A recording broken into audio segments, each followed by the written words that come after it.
လုံးရှိရုံနဲ့ဒီဇိုင်းလေးလည်းဖန်တီးရရှင်တယ် message ကဒီဒီဇိုင်းလေးဖန်တီးပြီးတော့လည်းအပေါ်ဝင်လေးရှာခြင်းနဲ့ဆိုရင်ပေါ့နော်ကျွန်တော်ဒီဗီဒီယိုလေးကိုဆုံးအောင်ကြည့်သွားပါကျွန်တော်ဒီနေ့ပြောပြမှာကြတော့ဒီလုံးနဲ့ပေါ့နော်ဒီဇိုင်းလေးတစ်ခုကိုရိုးရှင်းရှင်းဘယ်လိုမျိုးအလွယ်တကူဖန်တီးလို့ရမလဲဆိုတာလေးကိုကျွန်တော်ဒီနေ့ step by step လေးရှင်းပြပေးသွားမယ်ပေါ့နော် message ကစိတ်ဝင်စားရဆိုလို့ရှိရင်ကျွန်တော်ဗီဒီယိုလေးကိုဆုံးအောင်ကြည့်ထားလိုက်ပါOkay အဲ့တော့ကျွန်တော်တို့ဒီ design ဆွဲဖို့လိုအပ်တဲ့ software ကတော့ကျွန်တော်အခုသုံးမှာကတော့ Pixel Lab ပေါ့နော် Pixel Lab ဆိုတဲ့ software လေး Play Store မှာကျွန်တော်တို့ free download ရပါတယ်တကယ်လို့ message တောင်းခက်ခဲနေရမတောင်းတတ်ဘူးဆိုရင်လည်းကျွန်တော် Telegram မှာဖြစ်ဖြစ်ဒီ comment မှာဖြစ်ဖြစ်မေးထားလို့ရတယ်ပေါ့နော်အဲ့ကျွန်တော်တို့ဒီ software တွေကိုဝင်လိုက်ပါပေါ့နော် software တွေကိုဝင်လိုက်မယ်ဒီအရင်ဆုံးကျွန်တော်က design ဆွဲဖို့အတွက်အရင်ဆုံး site ချိန်ရမှာပေါ့နော်ကိုဆွဲမဲ့ design ပဲ site လဲပေါ့နော် site ချိန်မယ် image site ဆိုရနေတော့ပြီးကျွန်တော်ဒီမှာ စိတ်ကြိုက် customize လေးရေးလို့ရတယ်လို့သူ့မှာပါတဲ့ဒီຢာတွေပေါ့နော်ဒီသူ့မှာပါတဲ့ဒီ YouTube template ပါညာအကုန်လုံးကိုကြိုက်တာရွေးလို့ရတယ်ပေါ့နော်ပြီးတော့ customer ရွေးခြင်းနဲ့ဆိုရင်တော့ဒီနေရာမှာကိုယ်စိတ်ကြိုက်ရေးပေးရမှာပေါ့နော်ဟိုကျွန်တော်ဒီ design image site ပေါ့နော် image site စိတ်ကြိုက်ရပြီဆိုတော့ okay နဲ့လိုက်မယ်ပြီးတော့ကျွန်တော်ဒီ background အရောင်ချိန်မယ်ပေါ့နော်နောက်ကအရောင်ပြောင်းဖို့ဆိုရင်ဒီမှာ shade ရပြီးမှာ color ဆိုတာရှိတယ်ပေါ့နော်အဲဒီ color ကိုရွေးပြီးတော့မျိုးတော့ကိုကြိုက်တဲ့အရောင်တစ်ခုကိုဒီမှာနှိပ်ပေးလိုက်ပါမယ်Okay ပြီးသွားပြီဆိုရင်ကျွန်တော်ကဒီမှာကိုဆွဲမဲ့ design ရဲ့ element ပေါ့နော် element တစ်ခုထည့်မယ်ဟိုကပါလဲဒီ sneaker လားဒါမှမဟုတ်တခြား product လားပေါ့နော်တခြားပဲပုံထည့်မှလည်းအဲ့ဒီပုံအရင်ဆုံးထည့်လိုက်မယ်ဘာလို့လဲဆိုတော့ကျွန်တော်ကဒီသူ့မှာသုံးမဲ့ color တွေကိုအဲ့ဒီ element မှာပါတဲ့ဒီ color နဲ့ပြန်ပြီးတော့ color picker နဲ့ပြန်ပွားပြီးတော့ယူမှာပေါ့နော်ဘာလို့လဲဆိုတော့ဒီမဆိုင်တဲ့ color တွေသုံးလိုက်မယ်ဆိုရင်ကျွန်တော် design ကရှုပ်ရှက်ကပ်ပြီးတော့မလာတော့ဘူးလို့ထင်တယ်ပေါ့နော်အဲ့လိုဖြစ်လို့ကျွန်တော်ကအရင်ဆုံး element ကိုအရင်ဆုံးထည့်လိုက်ပါမယ်ကျွန်တော်ကတော့ဒီမှာ background ဖြတ်ပြီးစားပုံလေးပေါ့နော် background ဖြတ်ပြီးစားပုံလေးကိုဒီမှာထည့်လိုက်ပါမယ် Okay ပြီးသွားပြီဆိုတော့ကျွန်တော်ကသူ့ကိုကျွန်တော်ကကြွသွားအောင်ပေါ့နော်သူ့ကို design အနေနဲ့ကြွသွားအောင် shade တစ်ခုကိုနောက်ခံ background မှာတစ်ချက်ပြန်ပြီးရထည့်လိုက်ပါပေါ့နော်အဲ့တော့ကျွန်တော်က shade တစ်ခုကိုယူဖို့တော့ဒီမှာ shade ဆိုတာလေးရှိတယ်ပေါ့နော်ဒီမှာသူ့ရဲ့ tool တွေကအများကြီးမရှိဘူးပေါ့နော်ဒီ A ဆိုတာကြတော့ဒီစာနဲ့ပတ်သက်တဲ့ဟာရေးပေါ့နော်သူ့ရဲ့ဒီမှာဒီမှာ set ကံပုံလေးရကြတော့ဒါ shade တွေယူမယ်ဒီမှာဒီကျွန်တော်ကွန်ပျူတာမှာဆိုတော့ပတ်တာပေါ့နော်ဒီမှာကျတော့ Blazor 2ပေါ့နော်အဲ့ဒီ 2 နဲ့ကျွန်တော်တို့ shade တွေပုံစံပေါ်လို့ရတယ်အဲ့ကျွန်တော်ကအရင်ဆုံးဒီမှာ shade ကနေပြီးသွားလိုက်မယ်ပြီးရင်ကျွန်တော်ကဒီမှာကိုလိုချင်တဲ့ပုံစံ shade ကိုဆွဲလို့ရတယ်ပေါ့နော်ကျွန်တော်ဒီ4000ဆက်ဆက်မလို့ခြင်းဆိုတာသူ့ရဲ့ဒီကနေပြီးတော့ပေါ်ကြတဲ့ဟာတွေမှာသူ့တုံးလို့ရတယ်ပေါ့နော်အဲ့ကျွန်တော်ကဒီမှာ4000ဆက်ဆက်ပဲယူလိုက်မယ်ပြီးတော့ကျွန်တော်တို့ color သွင်းမယ်ပေါ့နော် color သွင်းဖို့တော့ကကျွန်တော်ကဒီမှာဒီဖက်နဲ့မှာပါတဲ့အရာကိုပဲကျွန်တော် color picker နဲ့ပြန်ပွားပြီးယူပေါ့နော်အဲကျွန်တော်က color နှိပ်လိုက်မယ်ပြီးရင်ဒီမှာတော့ unable ဖွင့်လိုက်ပြီးရင်ဒီမှာ color ရဲ့ဘေးမှာအပေါင်းလေးတွေရှိတယ်ပေါ့နော်အဲ့ဒီအပေါင်းကိုတစ်ချက်ထောက်လိုက်မယ်ထောက်ပြီးကျွန်တော်ဒီမှာခဲတန်ရဲ့ဘေးမှာဆက်လေးရှိတယ်ပေါ့နော်အကောင်လေးတစ်ချက်ထောက်ပြီးတော့ကျွန်တော်တို့ color picker နဲ့ယူမဲ့ element ကိုတစ်ချက်ထောက်လိုက်ပေါ့နော်ကျွန်တော်ဘယ်အရောင်ယူချင်တာလဲဒီအပြာရင်လားနှက်ပြာလားပေါ့နော်ဒီအပြာလားကိုကြိုက်တဲ့အရောင်ကိုလိုက်ထောက်ပေါ့နော်လိုက်ထောက်ပြီးတော့စိတ်တိုင်းကြပြီဆိုရင်ကျွန်တော်တို့အရောင်တစ်ခုစိတ်တိုင်းကြရပြီဆိုရင်အမှန်ချင်းနှိပ်လိုက်ပါတော့အမှန်ချင်းနှိပ်ပြီးတော့ဒီမှာကိုစိတ်ကြိုက်နေရာချမယ်ပေါ့နော်အဲကျွန်တော်ကတော့ဒီကောင်လေးကိုရိုးရှင်းလေးဖြစ်အောင်ဒီတစ်စောင်းပုံစံလေးပဲထားလိုက်ပါတော့စောင်းပုံစံလေးပဲထားပေးလိုက်ပါမယ်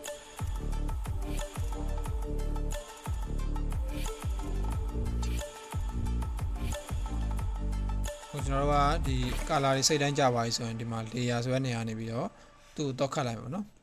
တော့ခတ်လိုက်မယ်ဒီမှာဖနက်ကအောက်ရောက်နေဖြစ်တဲ့အတွက်ဖနက်လေးကိုနည်းနည်းလေးဖြည့်ပြီးတော့အပေါ်တွန်းနေလိုက်ပါတော့အဲဆိုရင်ဖနက်ကအပေါ်ရောက်လာမယ်ပေါ့နော်โอเคကျွန်တော်ဒီဇိုင်းလေးကိုနေရာတကျချမယ်ပေါ့နော်နေရာတကျချပြီးတော့ကျွန်တော်စိတ်တိုင်းကြရပြီးထပ်ပြီးပြင်စရာမလိုတော့ဘူးလို့ထင်ကျွန်တော်ကသူ့ကိုရွေးမတော့အောင်ချက်လေးရောက်သွားပြီးတဲ့ခါသူ့ကိုလည်းတစ်ခါတော့ခတ်လိုက်ပါတော့သူ့ရဲ့ element ကြွတယ်လို့ထင်အောင်ပေါ့နော်ကြွတဲ့ပုံစံလေးပါအောင်ကျွန်တော်ကသူ့ကို shade တစ်ခုအောက်ကထည့်ပေးလိုက်ပါတော့ဒီကိုထည့်ပေးလိုက်မယ်အဲ့တော့ shade ကိုသွားပြီးတော့ဒီမှာ စဝိုင်းပုံစံလေးယူလိုက်မယ်ပြီးရင် color ကိုအနက်ရောင်ပေါ့နော်အနက်ရောင်ကိုထားလိုက်မယ်ပြီးတော့အမှန်ချင်းထည့်လိုက်ပါတော့ပြီးကျွန်တော်သူဖနက်နဲ့ side တူတဲ့ wine လေးကိုနည်းနည်းလေးဒီဘဲဥပုံလေးဖြစ်အောင်ပေါ့နော်ဘဲဥပုံချင်းချင်းလေးဖြစ်အောင်ရွှေ့လိုက်မယ်ပြီးတော့ကျွန်တော်ကသူအရေးပုံစံလုံးမှာဖြစ်တဲ့အတွက်ဒီမှာ opacity ကို short လိုက်ပါတော့ opacity ကိုကျွန်တော်20သို့မဟုတ်မိစိတ်ကြပါတော့စိတ်ကြထားလိုက်မယ်ဒီမှာတော့ကျွန်တော်20နဲ့လောက်ပါတော့ထားလိုက်မယ်ပြီးတော့ကျွန်တော်သူဖနက်နဲ့ side တွေကိုနည်းနည်းလေးရွှေ့ပေးလိုက်ပါတော့ကျွန်တော်စိတ်တိုင်းရပြီဆိုရင်ဒီ shade လေးကိုလည်းဒီဖနက်ရဲ့အောက်ကိုရောက်တော့ကျွန်တော် layer နဲ့ပြီးတော့ဒီမှာရွှေ့ပေးလို့ပေါ့နော် ဖက်ကိုအပေါ်တွန်းနေတယ်ဒါဆိုရင်ရှေ့ကလေးအောက်ကရောက်သွားတယ်ပေါ့နော်နည်းနည်းလေးရှေ့ကထူနေရလို့ခံစားရင်တော့သူ့ကိုထောက်ပြီးတော့ခုနက opposite ကနေထပ်ပြီးတော့ short လို့ရတယ်ပေါ့နော်ကျွန်တော်ရှေ့လေးကိုလည်းစိတ်တိုင်းရကြပြီဆိုရင်ဒီမှာသူ့ကိုလည်းတော့ခတ်လိုက်ပါနော်ပြီးတော့ကျွန်တော်ကဒီ design မှာအရေးကြီးတဲ့ဒီစလုံးတွေဒါမှမဟုတ်ကိုထည့်ခြင်းတဲ့ဒီ 50% off ပါညာပေါ့နော်ကိုကြိုက်တဲ့ဟာတွေထည့်ဖို့ logo တွေပါထည့်ဖို့ design စဉ်းစားမှာပေါ့နော်ကျွန်တော်လည်းရိုးရှင်းချင်းပဲဒီ shade လေးတွေသုံးပြီးတော့ကျွန်တော်အရန်နေ element ရှုပ်ထွေးအောင်မထည့်တော့ဘူးပေါ့နော်ရိုးရှင်းလေးပဲထည့်မှာဖြစ်တယ်ကျွန်တော် shade ကိုဒီ cylinder ပုံစံလေးလုပ်ပြီးတော့ထည့်မယ်ပေါ့နော်ကျွန်တော်ဒီကောင် ready ရထားလိုက်မယ်ကျွန်တော်ဒီကောင်လေးဒီလိုလေးထားလိုက်ပါနော်ဒီပုံစံလေးထားလိုက်မယ်ဒီကျွန်တော်ကဒီကောင်ကိုအဖြူနေရာမှာထားမှဖြစ်တဲ့အတွက်ဒီသူ့ရဲ့ဆက်ညစ်ဘက်နာကဖနက်ကယူလာတဲ့အရာကိုတုံးလိုက်ပါပေါ့နော်ဒီအမှန်ချင်းနဲ့လည်းပဲဒီလေကိုပဲကျွန်တော်ဒီဘာမှခက်ခဲစဉ်းစားမိတော့ပေါ့နော်ပြီးတော့ကျွန်တော်ဒီကောင်ကို copy ကူးလိုက်မယ်ကို idea ရှိသလိုပေါ့နော်ကို idea ရှိသလိုဒီမှာ brand လေးတွေနေရာချတယ်ဒီ copy ထည့်ယူမယ်ဒီမှာထည့်လိုက်ပါပေါ့နော်ကျွန်တော်ကဒီကောင်ကိုပဲထပ်ပြီးတော့ design ပုံစံလေးဖြစ်အောင်ဒီကောင်ကို copy ပြီးတော့ဟိုဘက်အပြာမှာထပ်ပြီးတော့ထားရအောင်နော်အဲ့တော့ copy ထည့်ယူလိုက်မယ်ဒီကကျွန်တော်ကအပြာမှာသုံးလို့ရှိတဲ့အတွက်စမ်းညင်မဲ့အရာအောင်အဖြူကိုပြန်သုံးမယ်ပေါ့နော်အဖြူကိုပြန်ပြီးတော့ထည့်လိုက်မယ်ဒီမှာလည်းကျွန်တော် copy ယူလိုက်မယ် copy ထည့်ယူပြီးဒီမှာနေရာချမယ်န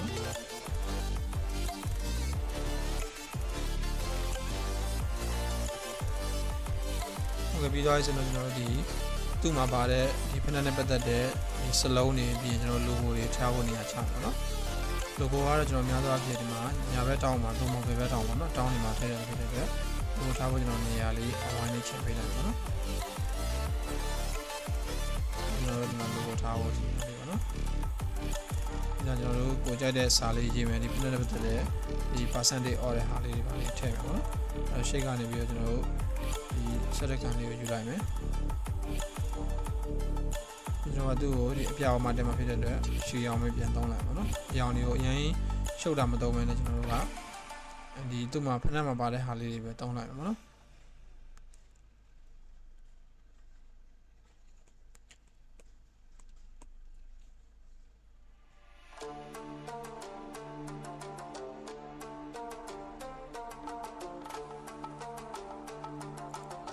ဒီမှာရှင်းတဲ့စာလေးတွေရေးမယ်ပေါ့နော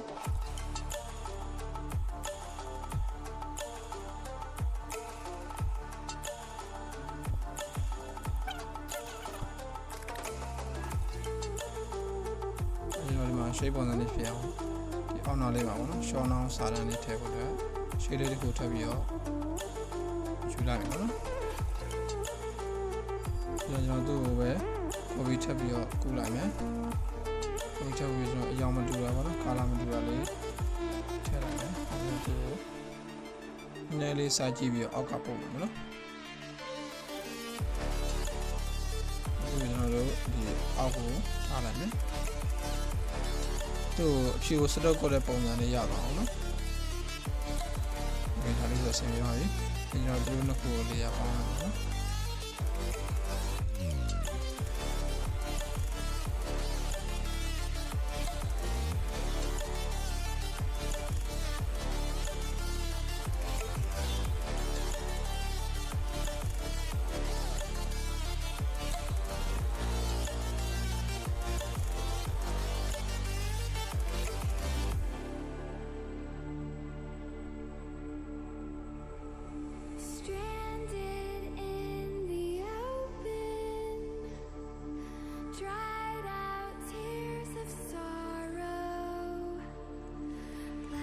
နှစ်ခုနေရာပေါင်းလာတယ်။ဘာလို့လဲဆိုတော့သူတို့နှစ်ခုက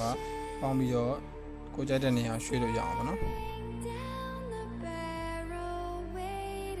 ပြီးတော့ကျွန်တော်တို့သူ့ကိုဒီထဲမှာစာလေးရေးမယ်ပေါ့နော်။ကိုကြိုက်တဲ့စာလေးရေးမယ်။